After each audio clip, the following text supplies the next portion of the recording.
Last question, coach. Dernière question, and coach. I believe you guess Et je pense que vous what is savez it. de quoi je vais vous parler. Kylian seemed a bit disappointing leaving Kylian the avait pitch. l'air déçu de sortir. Pourquoi? But because you decided Parce to que vous avez décidé to de le replace sortir, him. de le remplacer. This is logic. That's the same music every single Yeah, week. I know, I The know, I know. same music. Chaque I know. semaine, It's c'est so toujours la même boring. chose. C'est fatigant. Can you explain this choice? I'm the manager. Je Yes. suis l'entraîneur, je suis Make manager. decisions Je every prends day, les décisions every tous les week. jours, I'm going to do toutes the les semaines. same Je vais continuer à le faire the last day in Paris. jusqu'à mon And dernier jour à Paris. I always try to J'essaye find the toujours best solution for my team. de trouver la Maybe meilleure I'm solution pour mon wrong, équipe. but I think I Des am fois, wrong. je me trompe, mais c'est moi le chef. And you know what, coach? Vous savez quoi, coach? We were saying On disait we understand this decision qu'on tonight. comprenait votre décision. If not, I don't care. Sinon, je I m'en don't fiche. care at all. C'est pas grave. Well done, well done. Okay, Bravo. thank you. Bye bye. Bye. Bye bye.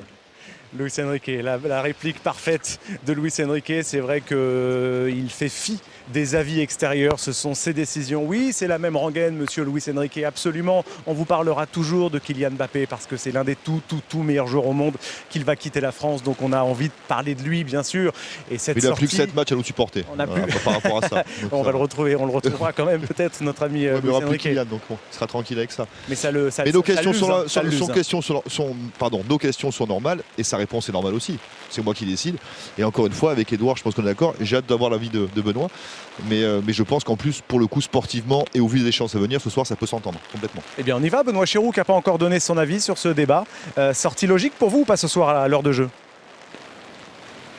Je pense que ça lui donne raison, le scénario du match, puisque c'est Gonzalo Ramos qui le remplace et c'est lui qui marque le deuxième but. Maintenant, dans la configuration de la rencontre, à 10 contre 11, quand on mène 1-0 et qu'on a un Kylian Mbappé, on sait qu'on va avoir d'autres contres.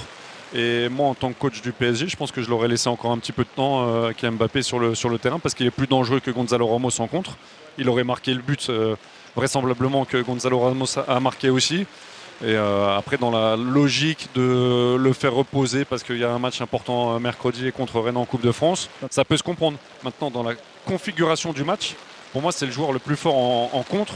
Et quand tu mènes 1-0, tu n'as pas tué le match encore. Donc laisse-le sur le terrain parce que tu sais qu'il est capable de marquer à n'importe quel moment.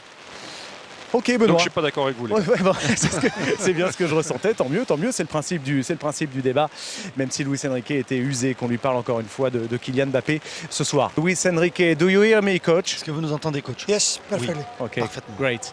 Congratulations, Luis. Félicitations, Louis. It's a big win tonight. You had to C'est une grande fight victoire. against Marseille, of course, Vous avez dû vous battre contre eux-mêmes. against the rain and la against pluie. the referee sometimes. Et contre l'arbitre parfois. Bueno, playing football with the rain is always a Jouer au pleasure. foot avec, sous la pluie, c'est toujours un plaisir. Everything is faster than Tout usual. va plus and vite que It's d'habitude. not a problem. C'est pas un problème. It rains. If I have to analyze the match, Si je devais I think analyser the le match, first half, La première it période, wasn't good enough for us. c'était A lot of mistakes. pas assez and bon. they On could a eu create, beaucoup d'erreurs. Chances. On leur a permis de créer des occasions. Miss, so every ball that we lost On a perdu beaucoup was de a ballons. problem for us. C'était un problème pour nous. And suddenly the match changed with the book of Beraldo. Le and match a changé avec l'exclusion we had de Beraldo. to do a different things, but On devait faire des choses I différemment. think it's a good answer for us, a good way to fighting a C'est different une bonne manière de gagner un match, de se style, battre and I avec un think autre style. The team is going to be stronger with Et that ça montre que l'équipe va être mentality, plus forte and I qu'avant. think it's very nice for us C'est to, bien pour nous join that with our supporters de jouer because, comme ça et de montrer ça avec it's nos always supporters, important to de win a revenir classic. et de montrer qu'on gagne un classique. Coach, let's chat with Jérôme On vous laisse Alonso. parler avec Jérôme Alonso. Hi coach, congrats for the game tonight. It was Félicitations your first pour le match. Classico here in C'est votre Marseille. première classique à Marseille. Just one word about the atmosphere. What Un do you mot think sur about that? l'atmosphère.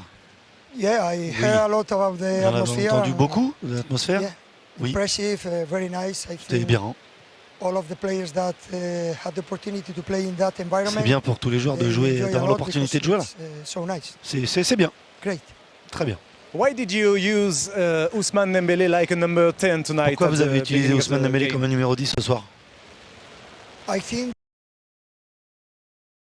the way we try to play is to pense create in the On a essayé de rival jouer, difficulties. de créer, Today in the de first jouer half, par we rapport aux didn't difficultés de occupy l'adversaire, de lui poser des spaces- différences, spaces trouver like des we espaces, le mettre dans les espaces. normally and we made too much mistakes, but Mais on a fait trop d'erreurs. I have to say that's Je dois le dire. part of the football. Ça fait partie You du have foot.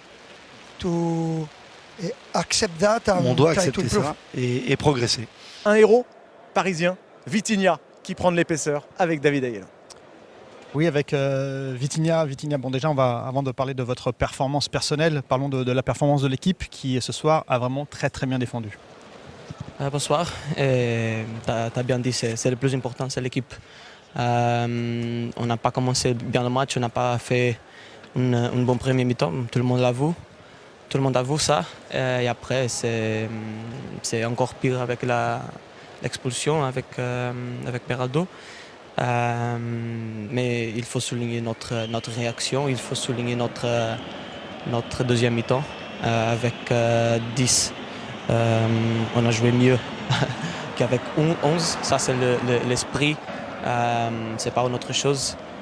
Il faut faire mieux dans le premier mi-temps, mais il faut souligner aussi qu'est-ce qu'on a fait dans le deuxième mi-temps qui nous a permis de gagner cet important match. De remporter ce match très important, effectivement, grâce notamment à votre but. On vient de le revoir, il y a eu cette volonté quand même à 10 contre 11 de ne pas subir, de ne pas renoncer à la victoire et de se projeter très vite. Hein. C'était ça un petit peu l'idée du coach à la mi-temps, de se projeter très vite à la perte du ballon? On joue toujours pour gagner, même avec 10, on joue pour gagner. Mais de la manière intelligente. Il faut savoir qu'on est avec 10 et il faut jouer avec ça. Il faut bien défendre et il faut sortir comme ça.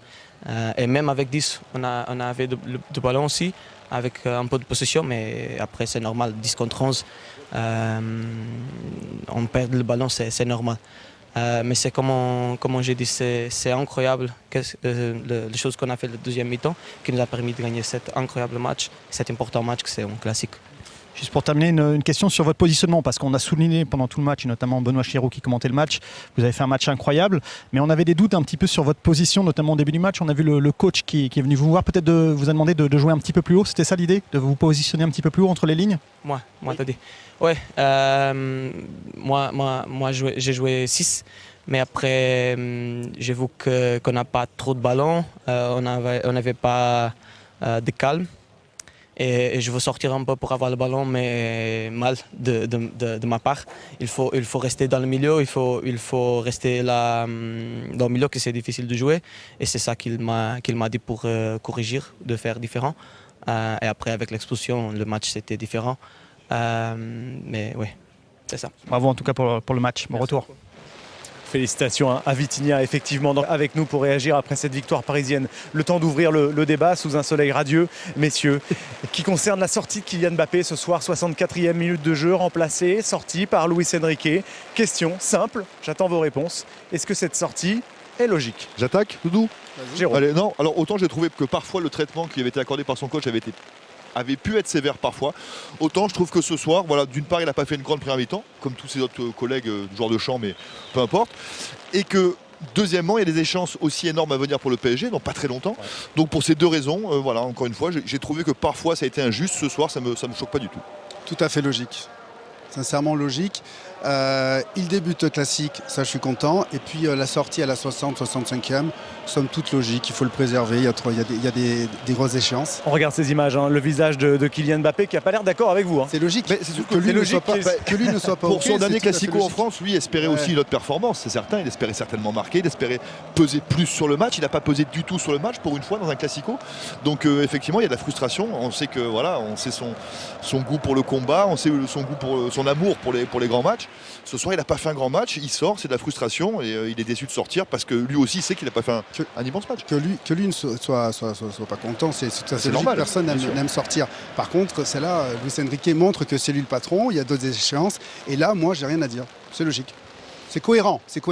Ok messieurs, on va avoir l'avis de Benoît Chirou dans un instant. L'arbitrage à présent, deux décisions également importantes dans ce match avant de parler de la copie marseillaise, d'entendre Jean-Louis Gasset. Benoît Bastien dans quelques instants pour y voir clair. On remercie d'ailleurs déjà la DTA et l'arbitre de nous rejoindre dès qu'il sera là pour éclaircir tout cela. Merci à Jordan Verretou, effectivement, chose promise, chose due dans ce débrief Prime Vidéo. Monsieur Benoît Bastien nous rejoint en plateau, l'arbitre de cette rencontre. Bonsoir Benoît.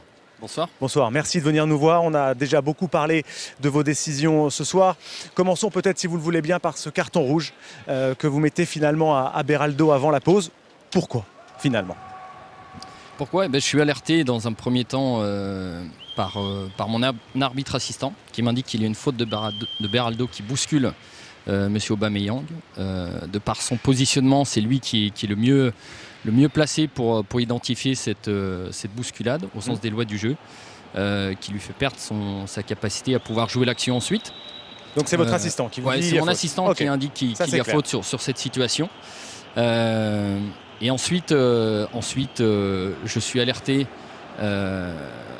Alors là, je mets un avertissement à Monsieur Hernandez pour contestation sur mon assistant, puisqu'il est venu se coller à mon assistant pour lui manifester son désaccord sur cette action.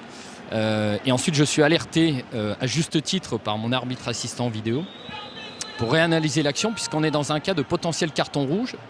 Et puis après visionnage des images, pour moi, c'est une évidence que cette faute doit être sanctionnée d'un anéantissement d'une occasion nette de but. C'est vrai, c'est évident pour vous? C'est une évidence dans le sens où le critère numéro 1, évidemment, déjà, c'est la position des défenseurs en capacité d'intervenir.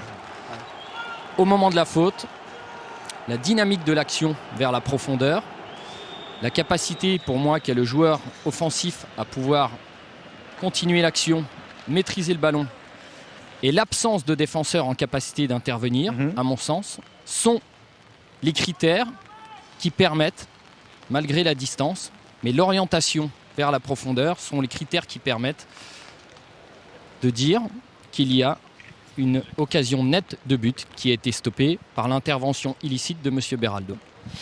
C'est votre on peut échanger. On peut échanger. Un petit mot, Jérôme. Un petit mot juste un mot. rapide. Donc vous considérez que le défenseur qui avait au deuxième plan sur l'écran était trop en retard sur l'action pour venir intervenir?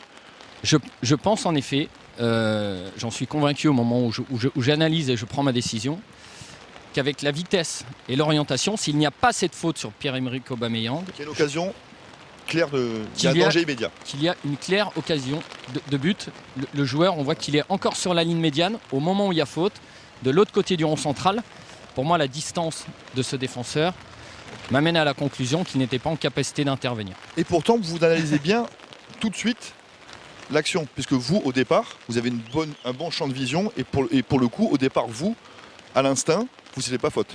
Non, parce que de par mon positionnement, moi je vois les joueurs de profil et je ne peux donc pas voir ce bras, puisque je suis masqué par le joueur, je ne peux pas voir ce bras qui bouscule, d'où l'intervention de mon arbitre. Exactement, je pense qu'on est à l'épaule, que le joueur a le bras dans une position naturelle épaule contre épaule, mais à la vue des images, mon assistant a clairement identifié la bousculade avec ce bras, qui a stoppé évidemment l'action, l'offensive marseillaise. C'est votre interprétation, c'est votre explication. On respecte tout cela, bien sûr. On rappelle que la vidéo est un outil pour aider à l'arbitrage, mais que l'interprétation reste au cœur de l'arbitrage dans le football, bien sûr. Deuxième fait de jeu, et merci encore d'être là. Ce but finalement refusé à l'Olympique de Marseille. Cette volée de Jordan Verretou. Même question, toute simple. Pourquoi? Alors pourquoi? Parce que ce joueur, au moment de la frappe, est en position de hors-jeu, une position qui est claire. Et vous parlez de Luis Enrique. Je parle de Luis Enrique. Évidemment, c'est ce joueur qui est sanctionné de hors-jeu.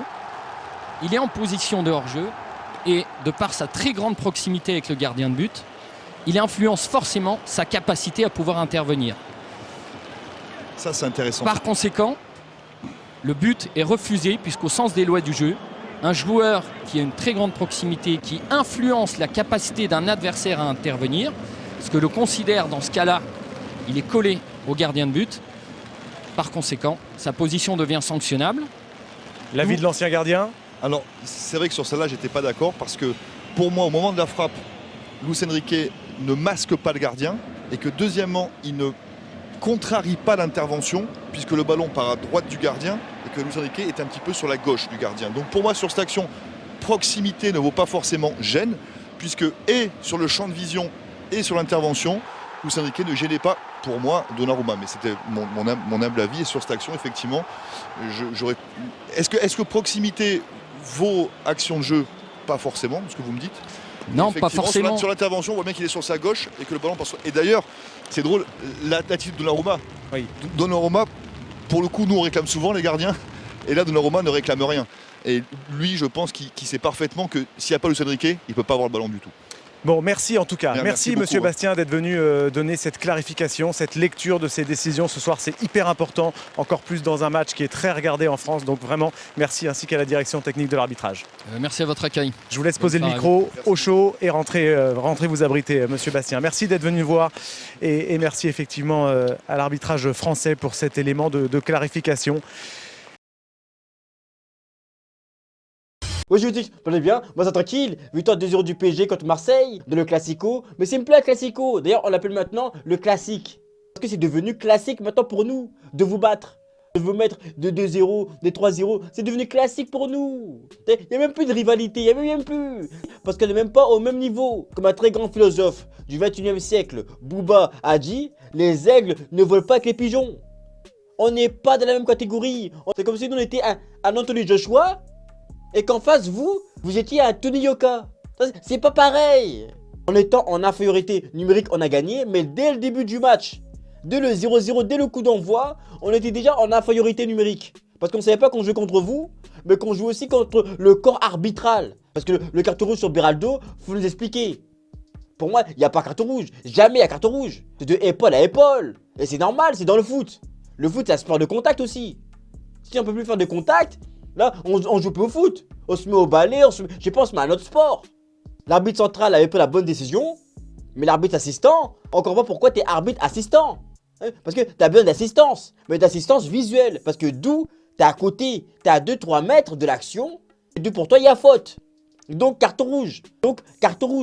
Parce que Beraldo est le dernier défenseur. Donc c'est automatiquement un carton rouge. D'où pour toi il y a faute. Je vais expliquer, l'arbitre central est venu, mais on veut l'arbitre assistant, faut qu'il nous explique. Et aussi le Aubameyang, faut qu'il arrête. Faut qu'il arrête de simuler. Des contacts, il en a eu plein. Ah non, il a quand même joué en première ligue. Faut qu'il arrête, parce que là, comment il a valsé, comment il a glissé. André, il allait glisser jusqu'au vestiaire. Après, je me souviens qu'il est aussi passé par le Barça. Et on sait très bien que par le Barça, c'est vrai qu'on te forme en tant que footballeur, mais on te forme aussi un peu en tant qu'acteur. Leur meilleure prestation théâtrale, c'était en 2016 contre nous. Donc là, le Aubameyang, comment il jouait sur le terrain, je me disais, lui n'était pas intéressé par le trophée d'homme du match. Lui était intéressé par le trophée aux Oscars. Le trophée pour le premier rôle. Parce que pour moi, il n'y avait pas faute. Et lui, il a exagéré. Et l'arbitre, je pense, il est tombé dans le panneau. Alors, la vérité, on a eu un peu de mal à finir cette première mi-temps. Mais la seconde mi-temps, c'est limite. On jouait mieux à 9 qu'à 11. Je dis bien à 9 parce que Mbappé n'était pas là. Mbappé se cachait. Les autres étaient en train de jouer au foot. Et Mbappé, lui, était en train de fêter Pâques. On avait du mal à le trouver. Parce que lui, il voulait trouver le chocolat. Il voulait pas trouver le ballon. Lui, il voulait trouver les chocolats qui étaient cachés sur le terrain. C'est tout. Après, quand Luis Enrique l'a sorti, il était surpris. Mais pourquoi il était surpris? Parce que pour lui, dans sa tête, il était encore au rassemblement en équipe de France. Parce que le dernier match contre le Chili, c'était au Vélodrome. Et en plus, tu joues avec Dembélé, tu joues avec Colomwani. Je pense que lui, il croyait encore en l'équipe de France. Et vous savez très bien qu'en équipe de France, peu importe comment il joue, qu'il joue bien et qu'il joue mal, il sort jamais. Deschamps le sort jamais. Il est intouchable en équipe de France. Deschamps n'ose même pas le toucher. Deschamps n'ose même pas le regarder dans les yeux, même pas. Ah non. Alors qu'au PSG, c'est différent. On a bien vu, il était surpris. Ah bah oui, il était surpris. Parce qu'au PSG, t'es pas bon 45 minutes, Luis Enrique, il te sort. Parce que Luis Enrique, il a quelque chose que Deschamps ne peut pas s'acheter. Il a des coronets, c'est tout. T'es pas bon 45 minutes, on te sort, c'est fini, c'est comme ça. Et en plus, ton remplaçant a marqué. Donc comme quoi, c'est du bon coaching. Vous pouvez mettre des joueurs qui se donnent sur le terrain et qui ont envie. Et qui ont envie, comme Vitinha. Le premier but, il se construit l'action à lui tout seul. Il prend le ballon, il transperce le milieu marseillais et il y va tout seul.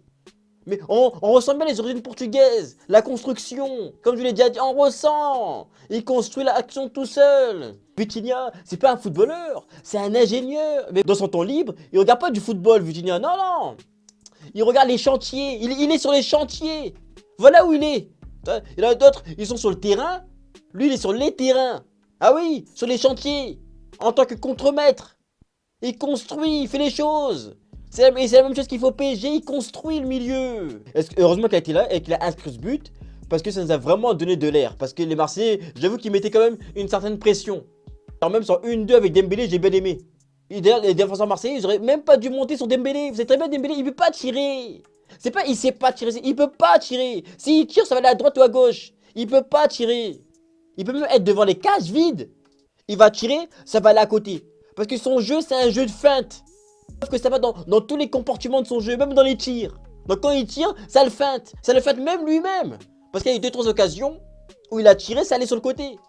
Ça, son problème, c'est un jeu de feinte. C'est bien quand ça feinte les autres, mais des fois, ça peut le feinter même lui-même. Même lui-même, il subit ses propres feintes. Donc il a remis à Vitinha, et ensuite Vitinha a terminé tranquillement. C'est ça qu'on a bien aimé. Et ensuite, le deuxième but, c'était vraiment un contre éclair, emmené par Hakimi, mais déclenché par Hakimi. Mais Hakimi, c'est le seul, faut pas laisser partir. Le mec, il a plus vite que son ombre. Il partait là-bas, son ombre est encore là-bas. Dans le futur, Hakimi, il est déjà dans le futur. Comme par rapport à son ex. Il savait très bien qu'elle allait lui faire un coup fourré. Donc il a tout mis au nom de sa mère. Mais il voit tout, il calcule tout. Il est déjà dans le futur. Donc Hakimi qui la passe à Asensio, et ensuite à Ramos. Et Ramos avait qu'à finir. Donc 2-0 tranquillement. Ok, c'est pas le match de l'année, mais avec ces circonstances-là, le carton rouge, l'infériorité numérique, 2-0 pour moi c'est déjà très bien. Donc dites-moi dans les commentaires ce que vous en pensez du carton rouge de Beraldo. Est-ce que pour vous c'est mérité ou est-ce que c'est pas mérité? Et de la sortie de Mbappé, est-ce que pour vous Luis Enrique il abuse avec Mbappé ou est-ce qu'il a totalement raison? Dites-moi dans les commentaires et on se capte plus tard.